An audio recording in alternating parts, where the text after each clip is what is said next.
మనము కస్టమర్కి పంపించిన తర్వాత ఈ రవ్వ దోశ మిక్స్ ఎలా చేసుకోవాలి అంటే చాలామంది అడుగుతున్నారు, ఏంటి మేడం ఎలా చేసుకోవాలి అనేది.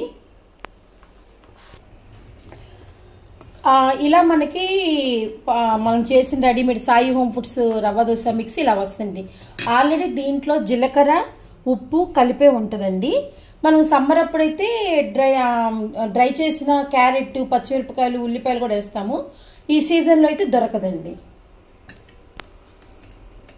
దీనికోసం మనం సన్నగా తరుక్కున్న ఉల్లిపాయలు, పచ్చిమిర్చి, నేను ఎక్స్ట్రా కావాలనుకున్నాను కాబట్టి జీలకర్ర, కరివేపాకు, కొత్తిమీర, క్యారెట్ ఇవన్నీ రెడీ చేసుకొని ఉంచుకోవాలండి.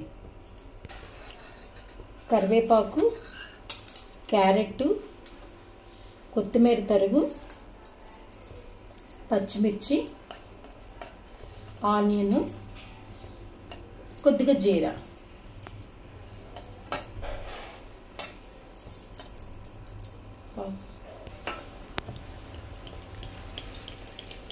దీనికి తగినన్ని నీళ్లు.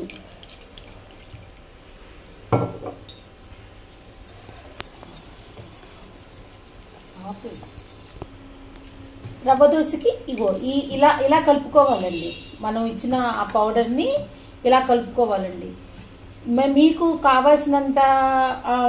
కావాల్సినట్టుగా ఉల్లిపాయలు కానీ, క్యారెట్ కానీ, కొత్తిమీర కానీ అది మీ ఇష్టం. మీరు ఎలా కావాలంటే అలా వేస్తే, అసలు వేయకుండా కూడా వేసుకోవచ్చు.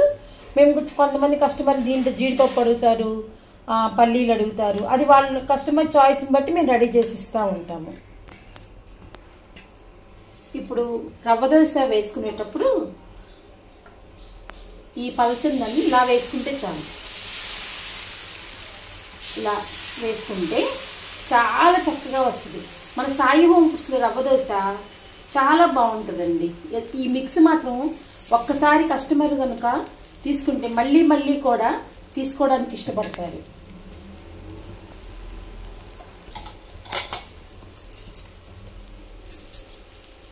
దీనికి కొద్దిగా ఆయిల్.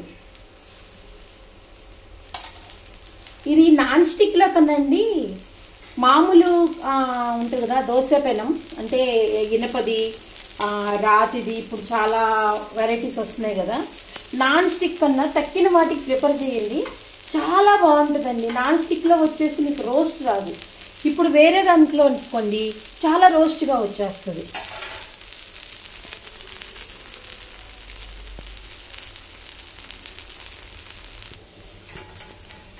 దోశ ఇలా రోస్ట్గా అయిన తర్వాత జస్ట్ ఇట్లా అంటే వచ్చేస్తుంది. అదే మీకు చెప్పింది, పెనము కనుక మీకు ఎంత బాగుంటుందో మీకు దోశ అంత పర్ఫెక్ట్గా వచ్చేస్తుంది. ఇదండి మన సాయి హోమ్ ఫుడ్స్ దోశ.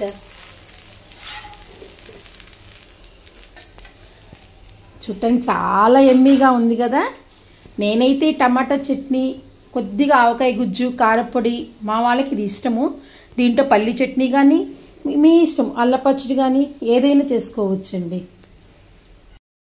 సదా మీ సేవలో మీ సరళ శ్రీనివాస్, సాయి హోమ్ ఫుడ్స్.